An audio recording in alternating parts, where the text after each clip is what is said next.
नमस्कार, मैं हूं वंदना पांडे और आप देख रहे हैं के न्यूज इंडिया। और हमारा ये खास प्रोग्राम खास आपके लिए 2024 बाहुबलियों का कितना जोर, इस पर बात करेंगे।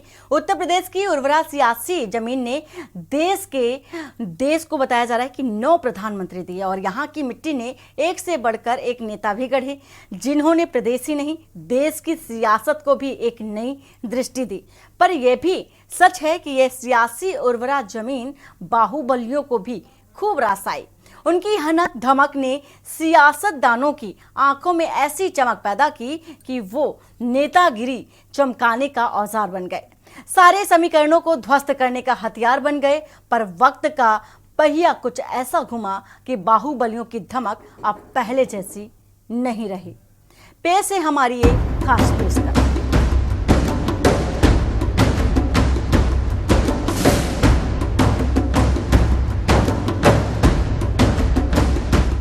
उत्तर प्रदेश में राजनीति का अपराधीकरण एक बहुत बड़ा मुद्दा रहा है। फिर भी राजनीतिक दलों में माफिया और बाहुबलियों का बोलबाला रहा है। कोई भी दल इनसे अछूता नहीं रहा। पूर्वांचल की राजनीति में संगठित माफिया सरगनाओं का दबदबा दशकों से रहा है। कुछ राजनीतिक दल चोर दरवाजे से तो कुछ खुलेआम उन प्रत्याशियों को गले लगाते आ रहे हैं जिनके हाथ खून से सने हुए हैं। कुछ एक बाहुबलियों ने तो विधिवत अपनी पार्टी ही खड़ी कर ली। अब बड़ा सवाल यह है कि आखिर माफिया और बाहुबली यूपी के चुनाव में जरूरी क्यों माने गए हैं। माफिया और बाहुबलियों के आतंक से उकता चुके लोगों ने पिछले एक दशक से उन्हें नकारना शुरू कर दिया है, जिससे उन्हें सियासी ठौर तलाशना थोड़ा मुश्किल हो गया है।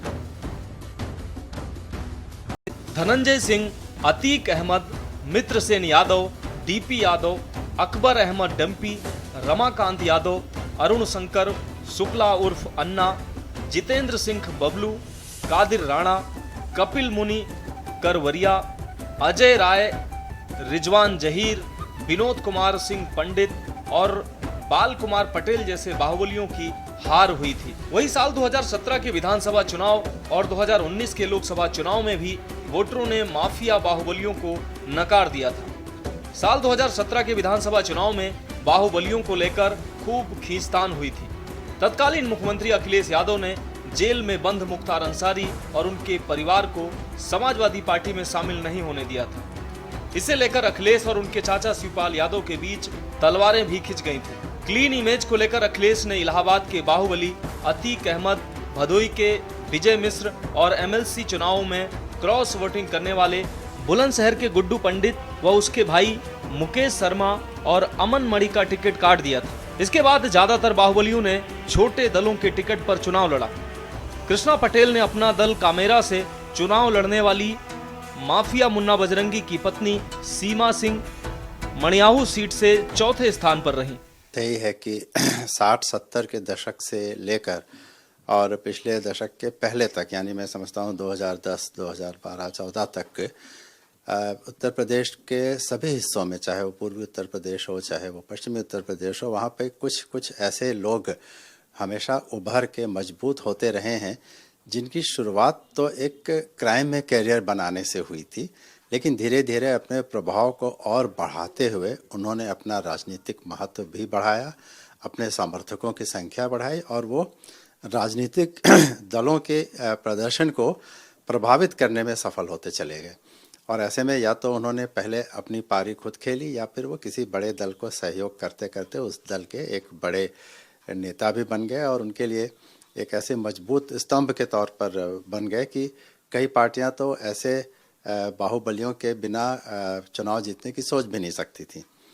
80-90 के दशक से लेके और उसके बाद के कुछ वर्षों तक मैं समझता हूँ, चाहे वो समाजवादी पार्टी हो या बहुजन समाज पार्टी हो या अन्य दल हों, वहाँ पर ऐसे ऐसे नेता हुए हैं पूर्वी उत्तर प्रदेश में और पश्चिमी उत्तर प्रदेश में, चाहे उसमें हम डीपी यादव का नाम लें, बादशाह सिंह का नाम लें, उमाकांत यादव का नाम लें, रमाकांत यादव हैं और धनंजय सिंह हैं और मुख्तार अंसारी हैं। इस तरह के और भी बहुत सारे लोग हैं जो कि जिले स्तर तक इतनी मजबूत पकड़ रखते थे कि चुनाव वही उसी दिशा में जाता था जैसा ये लोग चाहते थे। लेकिन मैं समझता हूँ पिछले 10-8 सालों में इस पूरी स्थिति में एक बहुत बड़ा परिवर्तन देखने को आया है जिसके कई सारे कारण हैं जो कि बिल्कुल सबके सामने और स्पष्ट हैं कि अब राजनीतिक दलों को इन बाहुबलियों के ऊपर निर्भर रहना भी ज़रूरी नहीं है और ये बाहुबली अपने दम पर अपने लिए किसी की ज़रूरत नहीं बन पाते। आपको बता दें कि उत्तर प्रदेश के पूर्वांचल में कई ऐसे नेता हुए हैं जिन्होंने राष्ट्रीय स्तर पर अपनी छाप छोड़ी है, चाहे आजादी से पहले का समय रहा हो या बाद का। लेकिन 70 के आखिरी दशक में सड़क और रेलवे के ठेकों की लड़ाई ने इस इलाके की फिजा खराब कर दी। इस इलाके में माफिया पैदा होने लगे। ठेकों की गारंटी पर पहले उन्होंने अपने आकाओं के लिए बंदूक उठाई और बाद में खुद राजनीति में उतर गए। बता दें कि 80 के दशक में माहौल बदल रहा था। पिछड़े पूर्वांचल में विकास के पैसे आने लगे थे। रेलवे, सड़क, शराब, बालू, खनन ही नहीं, टैक्सी स्टैंड तक के ठेके वही ले पाते थे जो बाहुबली होते थे। इलाके में शिक्षा का माहौल था, लेकिन यहाँ से बेरोजगारों की फौज निकल रही थी। रोजगार की तलाश में हताश युवा कब किस माफिया के चंगुल में फंस जाएं, कोई नहीं जानता था। ऐसे लोग अपने आका के इशारे पर मरने मारने को तैयार थे। कट्टा रखना शान समझा जाता था। कई लोग साइकिल पर बंदूकें लेकर चला करते थे। पूर्वांचल का ही एक जिला है गाजीपुर। कहा जाता है कि यहाँ अफीम, अपराधी और अफसर साथ साथ पैदा होते हैं। यह भूमिहर बाहुल इलाका है। कुछ लोग इसे भूमिहरों का बेटिकन भी कहते हैं। बनारस यहाँ से करीब है और कहा जाता है कि गाजीपुर वालों को बनारस में ही सब कुछ मिलता है। केवल गुंडई छोड़कर इसकी ट्रेनिंग यहीं मिल जाती है। पुराने लोगों को हत्याओं की कहानी जुबान याद रहती है। चाय पान की दुकानों पर चर्चा राजनीति से शुरू होती है, लेकिन खत्म अपराध की कहानी पर ही होती है। यहाँ में बिल्कुल साफ तौर पर जो एक डिजिटल इकोनॉमी और डिजिटल डिलीवरी सिस्टम जो बना है, जिसमें कि तमाम सारे वो काम जिसके लिए लोगों को किसी व्यक्ति पर निर्भर रहना था, जैसे कि कोई छोटा सा सर्टिफिकेट बनवाना है, कोई छोटा सा काम करवाना है, बैंक का काम है, पोस्ट ऑफिस का काम है, वो सब चीज़ें अब एक ऑटोमेटिक डिजिटल सिस्टम के माध्यम से होने लगी। और जिस तरह से एक लाभार्थियों को जो कुछ भी मिलना था, चाहे वो स्कॉलरशिप हो, चाहे वो बीमा का अमाउंट हो, चाहे वो विधवा पेंशन हो, गरीब पेंशन हो, वो सब सीधे उनके खाते में जाना शुरू हुआ। तो यही सब चीज़ें अव्वल तो पहले थी नहीं, और अगर थी भी तो उसके लिए उन्हें किसी एक व्यक्ति पर निर्भर रहना पड़ता था, जो व्यक्ति इतना प्रभावशाली होता था कि जिले के दफ्तर से काम कराता था, लोगों को पैसा मिलता था और उसका कुछ हिस्सा कमीशन के तौर पर उनके पास जाता था और उनका महत्व भी बढ़ता था और उनका बाहुबल भी बढ़ता था। और दूसरा एक जो बड़ा परिवर्तन आने का कारण है वो ये कि जैसे जैसे सत्ता का विकेंद्रीकरण हुआ, हम देखते हैं कि पिछले 10 सालों में किस तरह से ग्राम प्रधान और ग्राम पंचायत मजबूत हुए हैं। ब्लॉक प्रमुख और ब्लॉक पंचायत के सदस्य मजबूत हुए हैं, उनके पास भी सीधे सीधे सरकारी तंत्र का पैसा आया है, वो काम कराने में सक्षम हुए। तो अगर वो काम कराने में सक्षम है तो लोग उनके पास जाएंगे, ना कि वो किसी बाहुबली को ढूंढेंगे कि हमारा कुछ काम होना है।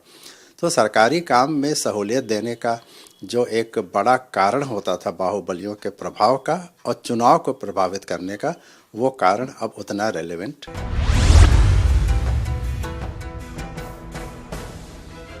गाजीपुर के यूसुफपुर मोहम्मदाबाद में 1963 में मुख्तार अंसारी का जन्म हुआ।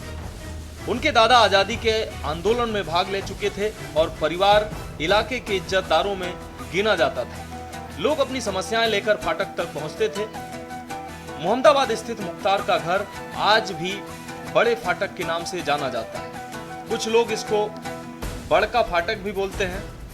मुख्तार मजबूत कद काठी और दबंग स्वभाव के थे। उन्हें करीब से जानने वाले कहते हैं कि बचपन से ही वह मनबड़ थे। वह जो कहें वही हो, यह उनके स्वभाव में था। वह अपनी क्लास में सबसे लंबे थे। क्रिकेट, वॉलीबॉल से लेकर हॉकी में रुचि रखते थे। निशानेबाजी उनका शौक रहा। इंटर की पढ़ाई के बाद मुख्तार ने गाजीपुर के पीजी कॉलेज में दाखिला लिया। वहां उनकी दोस्ती हुई साधु सिंह से। साधु सिंह और मकन सिंह दोनों सगे भाई थे। दोनों गोरखपुर के बड़े ब्राह्मण नेता के लिए काम करते थे, जिनकी अदावत ठाकुर माफिया से थी। ब्राह्मण और ठाकुर माफिया रेलवे के ठेके के लिए एक दूसरे से भिड़ते रहते थे। उस दौरान पूर्वांचल के गोरखपुर और आसपास के जिलों में आए दिन गोलियां चला करती थी। साधु सिंह की संगत से मुख्तार को मंजिल दिखने लगी। उन्हें लगने लगा कि अगर लंबा रास्ता तय करना है तो बाहुबली बनना पड़ेगा, चाहे इसके लिए कुछ भी करना पड़े। लेकिन साधु सिंह मुख्तार के साथी थे। साधु सिंह के परिवार की दुश्मनी एक जमीन के टुकड़े को लेकर ब्रजेश सिंह के परिवार से हो गई। इस लड़ाई में साधु सिंह के गैंग ने ब्रजेश सिंह के पिता बीरेंद्र सिंह की हत्या कर दी। साधु सिंह की संगत की वजह से ब्रजेश सिंह मुख्तार को दुश्मन मानने लगा। अदावत बढ़ती गई। मुख्तार ठेका पट्टी में तेजी से अपना पैर फैलाते जा रहे थे। उधर ब्रजेश बदले की आग में जल रहे थे। आजमगढ़ के तरिया में एक दिन 7 लोगों की हत्या कर दी गई। इसमें ब्रजेश सिंह का नाम आया। वह ठाकुरों की आपस की लड़ाई थी, लेकिन इस हत्याकांड के बाद यह तो तय हो गया कि पूर्वांचल में 2 ही लोगों की दबंगई चलेगी। एक गुट मुख्तार के साथ जुड़ गया तो दूसरे ने ब्रजेश सिंह की शरण ले ली। अब ठेका नाक का सवाल बन गया। ब्रजेश सिंह साहिब सिंह की सरपरस्ती से अलग होकर खुद मैदान में उतर चुके थे।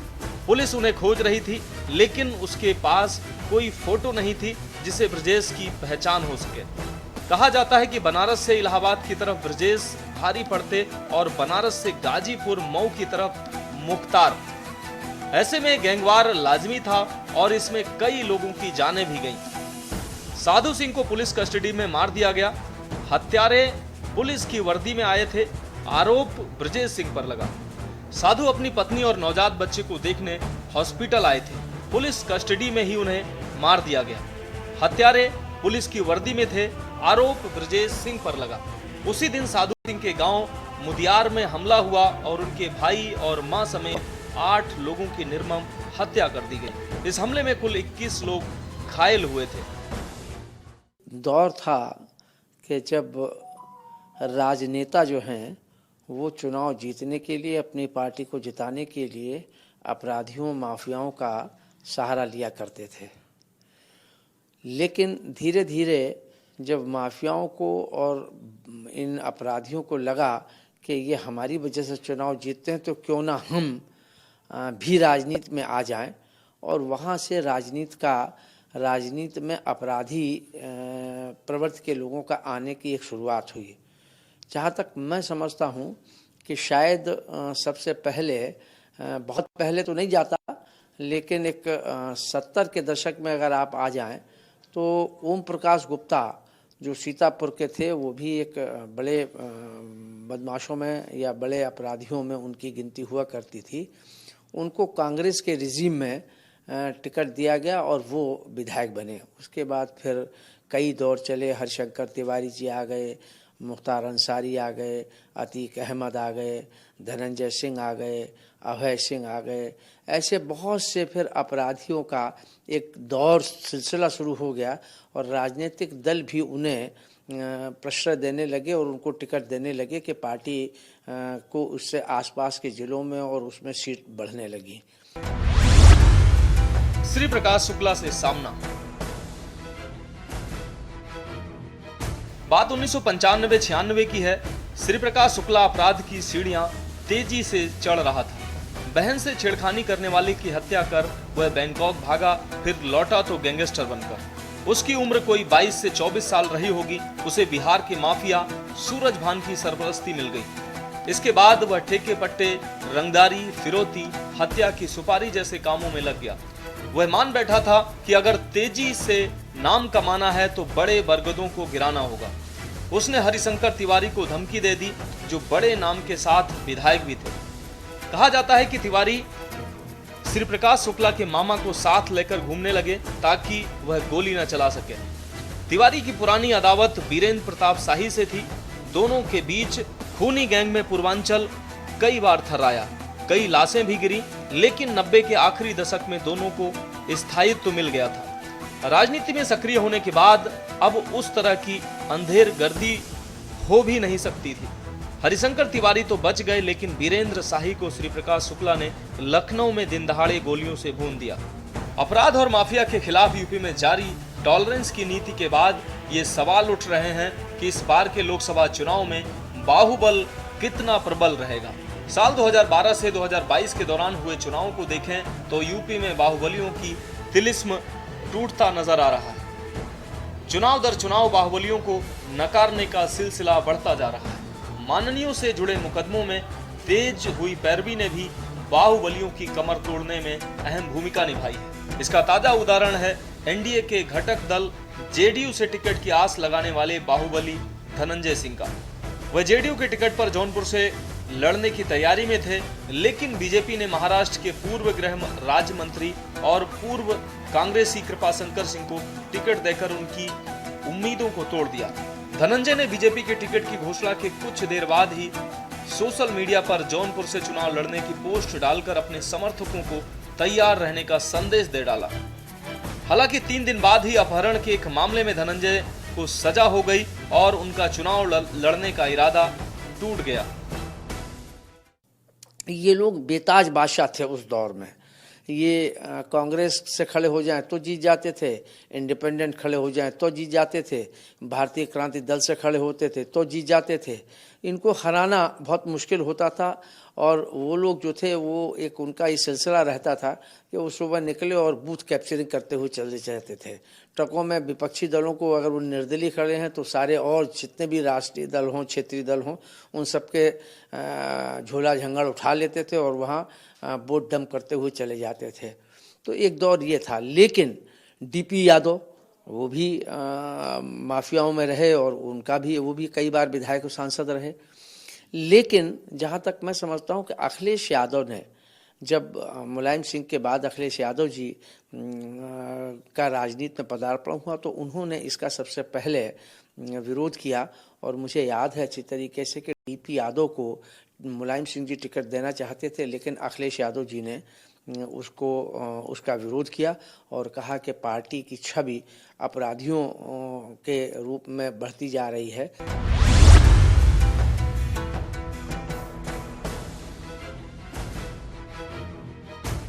राज्यसभा चुनाव के बाद बहुत कुछ बदला सा लग रहा है। कुछ माफिया या बाहुबली जो मिट्टी में मिलने की कगार पर थे, उनकी जमीन फिर से मजबूत हो गई है। राज्यसभा चुनाव और उसके बाद के जोड़ तोड़ ने यूपी के 9 बाहुबलियों को संजीवनी दे दी है। 2022 के बाद सियासी पर्दे से गायब ये बाहुबली लोकसभा चुनाव में अब दम दिखाने को बेताब है।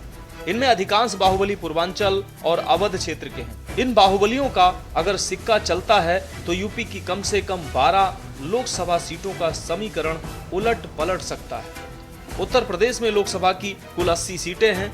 इतना ही नहीं, यूपी की सियासत में यह पहली बार होगा जब लोकसभा चुनाव के दौरान राज्य अधिकांश बाहुबली सत्ताधारी राष्ट्रीय जनतांत्रिक गठबंधन के लिए बैटिंग करते हुए दिखाई देंगे।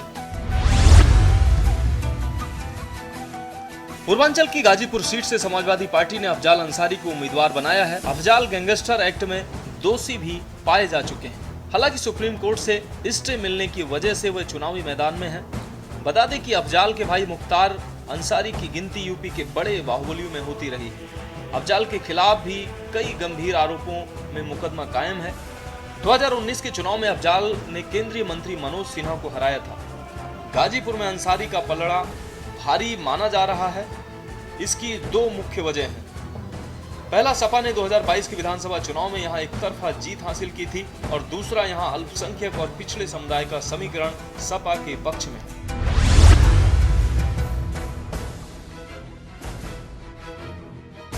गाजीपुर से बाहुबली ब्रजेश सिंह के भी लड़ने की चर्चा रही है। ब्रजेश सिंह के सुभाषपा के टिकट पर लड़ने की बात कही जा रही थी। हालांकि अभी तक यह तस्वीर साफ नहीं हुई है। ब्रजेश सिंह की पत्नी वर्तमान में वाराणसी सीट से विधान परिषद सदस्य हैं। गोसाईगंज से सपा विधायक और बाहुबली नेता अभय सिंह ने राज्यसभा चुनाव में पाला बदल लिया। 9 मुकदमा झेल रहे सिंह अब बीजेपी के लिए काम करेंगे। वो जिस विधानसभा से आते हैं वो अंबेडकर नगर लोकसभा में। बीजेपी 2019 और 2022 में अंबेडकर नगर में बुरी तरह हारी थी। सपा ने इस बार लालजी वर्मा को यहां से उम्मीदवार बनाया है। बात अभय सिंह की करें तो सिंह को यूपी में कभी मुख्तार अंसारी का करीबी माना जाता था। 2012 में मुलायम सिंह यादव ने अभय सिंह को जेल में ही टिकट दे दिया। वो चुनाव जीतने में कामयाब रहे और पहली बार विधायक बनकर सदन पहुंचे। 2017 में बीजेपी की सरकार आने के बाद सिंह के बुरे दिन शुरू हो गए। हालांकि हालिया राज्यसभा चुनाव ने सिंह की राजनीति को फिर से संजीवनी देने का काम किया है।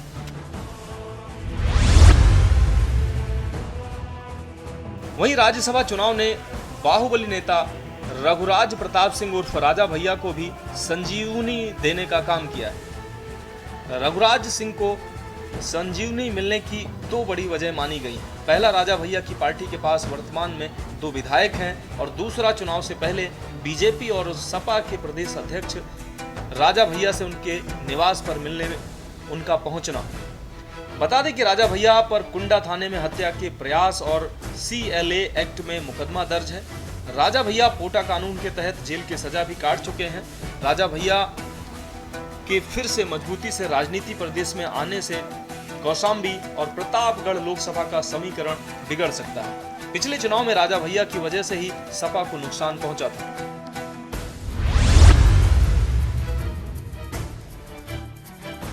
जेडीयू के एनडीए में आने के बाद जौनपुर के बाहुबली नेता धनंजय सिंह भी सियासी तौर पर एक्टिव हो गए हैं। 2022 चुनाव के बाद धनंजय सिंह सियासत में साइडलाइन हो गए थे।